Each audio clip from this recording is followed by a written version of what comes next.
Hello and welcome to English with Mrs. Smith, where we're looking at text types for directed writing. Across two videos, we're exploring the elements that help to create a successful speech to argue or persuade. So, how do you begin to write a speech to argue or persuade? No matter the topic, take a side, make a stand, build your argument, undermine the opposition.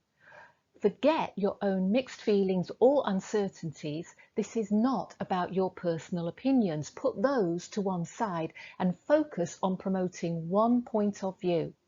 There is no need to balance both sides of the argument here. Simply focus on a single perspective. Select the relevant details from the resource text. Group and sequence those points to build a winning argument which seems irrefutable. Like an attorney in a court of law, your task is to present points in a compelling way to convince the audience that your proposition is just. Remember, for directed writing tasks, you are often required to write as somebody else, so role play. Need a little inspiration? Why not have a look or a listen to some famous speeches by well-known orators, maybe Abraham Lincoln, Sojourner Truth, Winston Churchill, perhaps Mahatma Gandhi, Martin Luther King, or Maya Angelou, to name a few. A highly effective speech to argue or persuade comprises many features. In this video, we're going to focus on the structure, the opening, the body, and the closing remarks. Let's begin. Let's talk structure, beginning with the opening remarks. You want to grab the attention of the audience from the very beginning, hook them with a punch. How? Here are three options. 1. Give them something to think about by asking a question. 2. Open with a quotation, words from a famous figure that relate to your side of the argument, even if you have to make it up. And number 3, make a shocking or controversial statement that's linked to the topic. As you continue, there are 3 points you want to identify. Firstly, what has prompted this speech? Second, the purpose or intention of giving this speech. And third, key points that are going to arise in your argument. We'll call them the prompt, the purpose, the preview. Okay, now let's shift our attention to the body of the speech.